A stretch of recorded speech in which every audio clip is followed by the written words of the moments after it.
For the first of all, congratulations, many congratulations. You have been elected as the president of the Xavier Board of Higher Education, India. The uniqueness is that you are unanimously elected. That is really wonderful. And it is a pride moment for St. Aloysius University and also for the state of Karnataka, somebody is being elected. And could you please briefly explain what is the relevance of Xavier Board today? Yeah, Xavier Board is a very important higher education institutions for Catholics in India. It has got almost about 400 institutions under its fold. There are almost about 600 institutions, but about 400 have registered under Xavier Board. Xavier Board started in 1951 by the stalwarts like Jerome D'Souza was eminent alumnus of St. Aloysius.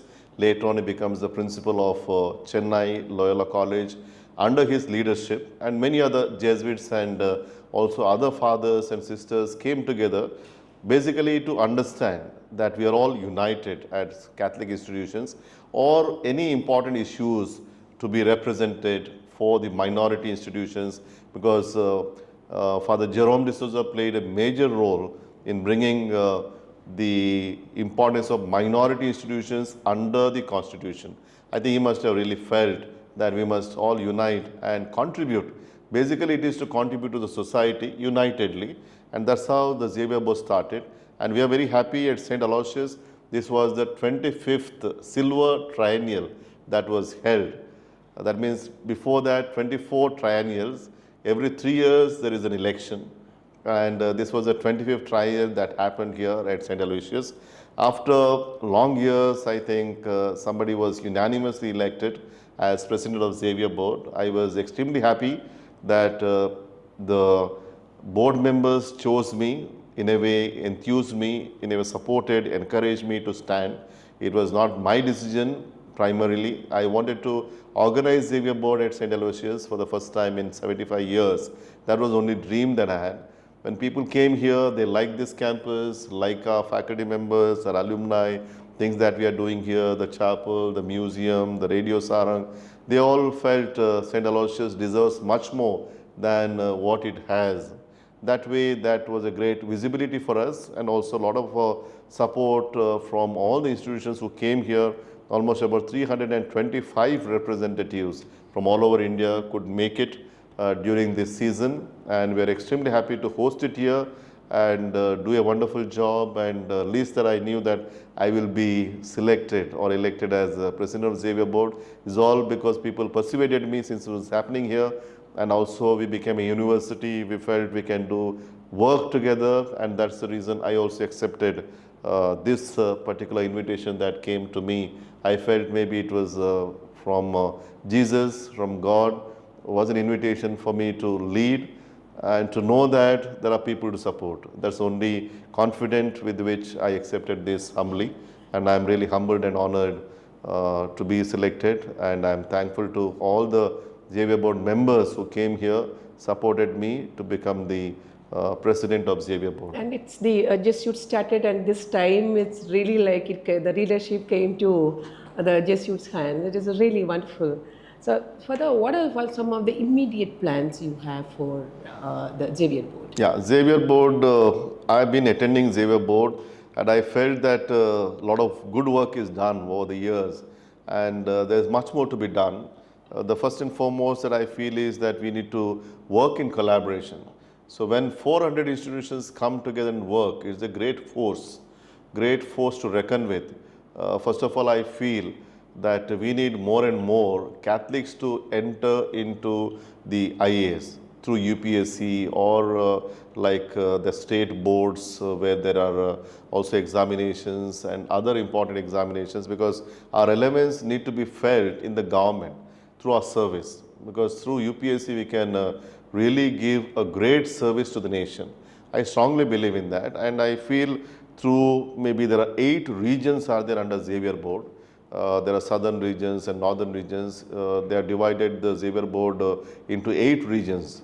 And these regions, if they send one, the brightest students, either a male or a female, that we should be able to at least for 3 years through CBCI and Xavier Board, maybe through IHA and other important institutions to promote them Also, I go to the extent of saying that at least for 3 years, we should freely educate them in terms of giving them scholarship. So what happens, they can concentrate without any worries and really work for UPSC and get selected and contribute to the nation.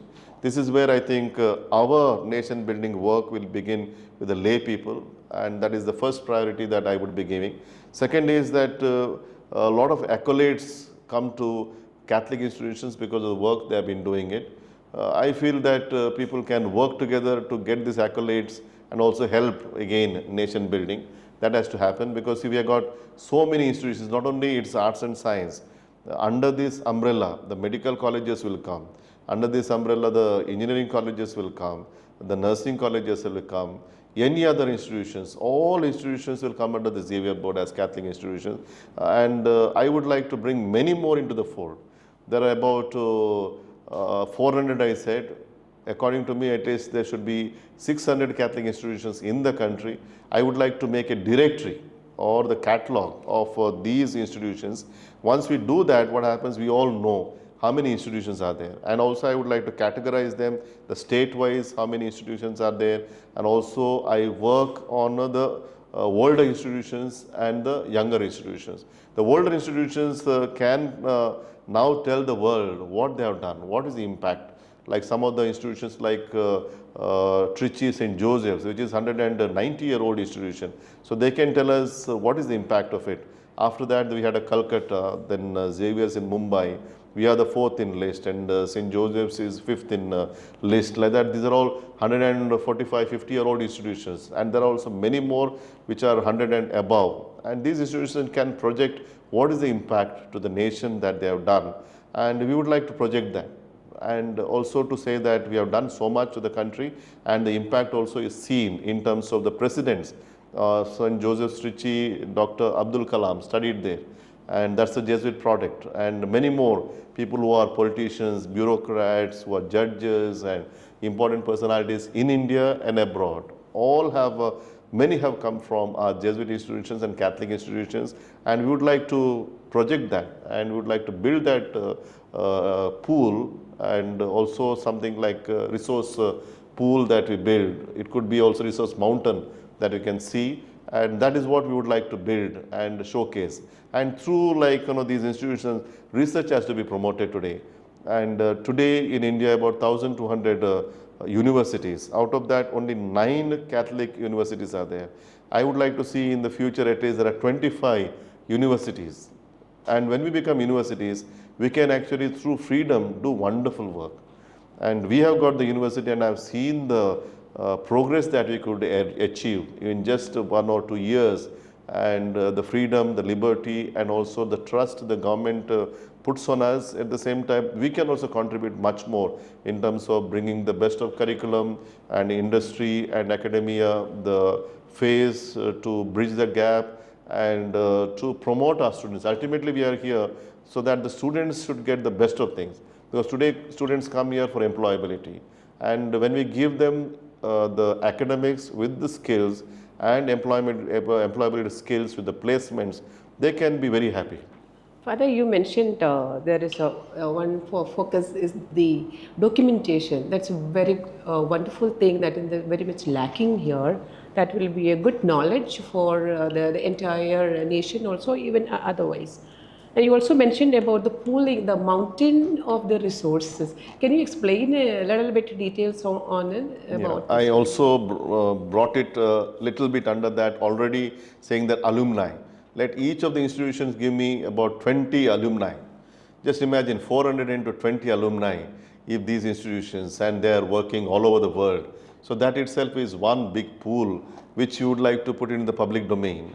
And all these 400 institutions can know who these are, what is the impact of these great people. And also in each of these regions, each of these localities, there are resource persons, the best of resource persons, best of motivating speakers, best of people who are done in action something.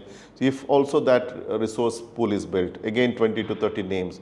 Just imagine there will be about 40,000 names coming to us, and we sometimes struggle to bring somebody into our academic council, our board of studies, because sometimes with the busy schedule we work last minute, and we need to give the names. We don't find any names, and then we find some simple names and put them across. Whereas if we build a resource mountain, and these resource mountain that we build, we share it with all the institutions. That is what I call it as collaboration. 400 institutions, I send these names. They can now have the list. Whenever they have a conference, whenever they have got something, so they can already segregate them into scientists, engineers, doctors, and the bureaucrats, the politicians, all of them. Now imagine they have studied in a Catholic institution. They'll be more than happy to contribute back to the institution, not so much to the Catholic institution, for the next generation of students. We always, as Catholic institutions, believe in gospel values, and that is what we promote, and not the conversion of religion. That was not our goal in itself. Our goal is to educate people to bring out the best in themselves, and always we promote the holistic education. The holistic education will make their life. Once they make their life, they are wonderful human beings, and we need that. In our country, we need very good human beings who then take care of the society, transform and change and bring in something very important to the society. That is what we are looking forward, nothing else. And that is where we educate everyone. And once the poorest of the poor, many of them come, even to St. Aloysius, about 40% of the first generation students, even now they come. And we are not into corporate kind of a mindset. We are here to educate people and also bring the best in them. That's why I said this resource mountain that we build in, they will inspire. They will inspire the present generation of students, saying that we have achieved, coming from the poor background, why don't you? That becomes an inspiration for the present generation of students, and everybody in that way happy to contribute back to the society, back to the nation, back to the world. You just imagine what we could do. So the wonders can come in. That's what I'm just thinking. Mission of thinking. the education, to build the nation, build beautiful individuals. So there is, the government of India is inviting a lot of world-class universities. So what do you think is the challenges of the Christian higher education institutions of India? I would say it's an opportunity. We always see immediately something that happens is a challenge. In my world, dictionary doesn't work as challenge. I would only say that as a great opportunity, because see, our institutions have been working in silos. I want them to work in collaboration. If another university comes from abroad, see, we can see the youth dividend in India. It's a huge. And when that is there, any number of institutions can, any number of universities can become, and that should not be a frightening task. We should work hard. We should work hard, and through our work and action, people know that we are working for humanity. When you work for humanity, what is the fear? Rather, you see that's an opportunity that to collaborate even with those foreign universities. You collaborate with them. You also bring the world class, the best of faculty to your institutions also, without seeing that as a challenge, rather an opportunity. So there's an opportunity for us. See, there is no competition. I don't believe in competition at all. Somehow we get frightened bringing our own mindset, the world of competition. Once you bring in the competition, another person becomes unfortunately an enemy. So we don't see other person as an enemy, rather an opportunity to build collaboration. See, ultimately, why are we here? Whether foreign institutions come, other institutions come, we work on quality. When you work on quality, students see the quality, and they will come and go into any of these institutions. So they are welcome. So students are free to go, but then if we create a quality within our institution, and we also constantly see the relevance and the context of today. Unfortunately, I feel many of our institutions, some of them are doing extremely well. Many of the institutions are like, they built very well in the past, but they are struggling now. Because why they are struggling now, I feel the zone of comfortability has come in. And see, we should not get into that kind of a comfortable zone at all. See, at one moment, government of India, through constitution, gave the minorities the right of education and also a lot of privileges. That has come, doesn't mean that that will remain with us forever. Every generation has to keep the fight, keep the good work, and the government will recognize and continue to give us. So we should not be very comfortable. I would say our Catholic institution leaders should come out of the comfort zone, would be able to go out, meet the people, make efforts, and we then don't fear anything. We just collaborate with any institution that comes in, taking that as an advantage for us to grow. India has taken that as an advantage through NEP, bringing them in, and we welcome that any number of foreign institutions coming in. Also welcome the foreign and the best professors to come into our institutions also. We also keep our doors open, and I feel in collaboration, sharing our resources, sharing whatever that we have. Personally, it is not ours. It is given to us by the public, and we are all faith-based institutions. When I say Catholic institutions, we have got a larger amount of commitment. With that commitment, we continue to give without any kind of worries and fear or anxieties, rather because we are doing the work of Jesus. As yesterday, Jemima was scoring so high, and she so strongly revealed her faith in Jesus. We too strongly reveal our faith in Jesus for the strength that He gives us. If there is no Jesus Christ, I think all these Catholic institutions are not existed or don't exist, and we believe in that, and Jesus gives us that faith and energy. And this year we are in the Jubilee year of pilgrimage of hope, and the hope is something greater for us, and we believe in that hope in Jesus, and also continue to build whatever that we could, and also give it to the society at large, and God will take care of the rest. Okay, thank you. So what are some of your plans to mentor your faculty? They are actually the backbone, the team with the leadership. It's an excellent question. It's not the building. St. Aloysius has got a huge building which was erected almost about 140 years ago. But buildings don't make institutions. It's the human resources, as you said, the faculty. Now we are entering into Gen Z, and also maybe they are saying Gen Alpha and newer generations, newer kind of thinking. So our faculty should understand that generation that is coming in. So for that we require a lot of mentoring, a lot of training. I believe in that. The capacity building is very, very important. If at all St. Aloysius is today where it is only because of the human resources, the people who have contributed in the past, had big names, because they worked hard, sacrificed their lives, only to give the best of knowledge and the values to the world. And today also we need such people who do that. For that we need constant mentoring. So I would say that is where we are building this resource mountain.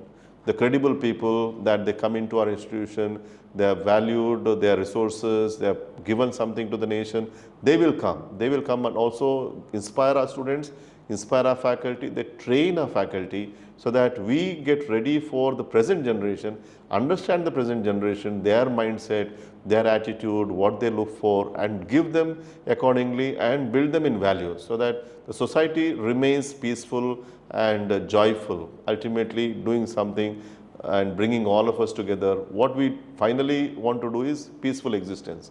And every religion, I believe, we believe in interfaith dialogue and peace and reconciliation. We strongly believe as Catholic institutions that we're all here to respect one another. Once we respect one another, believing in our own faith, our own journey, without competing, when we go deeper into our own scriptures, our own belief system, there's so much of peace, so much of joy. There is no fight, there is only respect.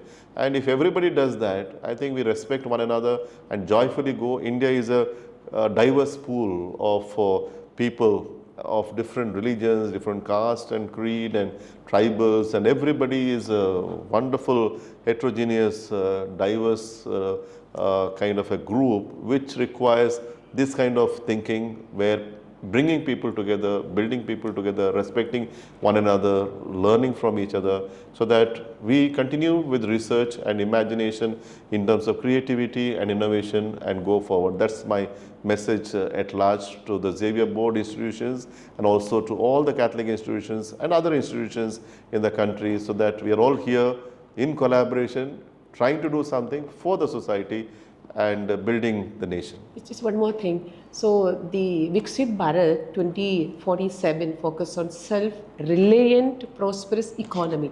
So what do you think Xavier board in a unique way can contribute towards this nation building? Very much, because the present Prime Minister brought that very strongly, and all of us for the 100th year we believe in that. We need to have the self-reliance, very important. Our economy is doing very well now. Economy need to be built, and we have got the youth here. Somebody said we are here not to build the future for our youth, rather we are here to build youth for our future. That is very important. That is where we need to give importance to startups and also entrepreneurship. I strongly believe we have got an incubation center here, and we would like to have more and more co-working space for our youth. That's also another idea that comes to me under Xavier board. Each of the institutions, like there are 400 institutions, 2 people that we promote in a year. Just 402, 800 companies can come in. What a pool of enterprise and the startups. And each of the institutions we can mentor. Another thing that also I would like to bring in the mentoring, when you say we can mentor as older institutions, better premier institutions can mentor the institutions which are in the rural areas. Rural areas, sometimes they don't get enough resources, there is no funding that is possible. If these institutions mentor them and guide them, maybe a small amount of funding that can be given, resources that can be given. So these 400 institutions can live together and work, and with this entrepreneurship and startups that we need to build up, what happens? Economy gets built. And people don't need to travel anywhere. We need now not only job seekers, rather job providers. I would say these people can create jobs. Like 2 people every year starting a company, imagine 800 people every year. And 800 every year in another 5 years time, 8 into 5, that will become a huge pool of numbers, 4,000 people, and those many companies coming in. We can change the country, and that is the progress that we can make to the nation building. Thank you, Father. It's a very, very enriching vision which you have, that the higher education got its own resources within in terms of mentoring self, mentoring one another, pulling the mountains of resources, which is, I felt it is something very, very, very unique and very enriching, very thought-provoking, that this mountain, it is of resources, it is embedded within us, which actually we don't realize. So thank you for this, thank you for your time, and wish you all the very best to lead the Xavier board along with your university, which you are leading right now. Thank you. Thank you very much. God bless you.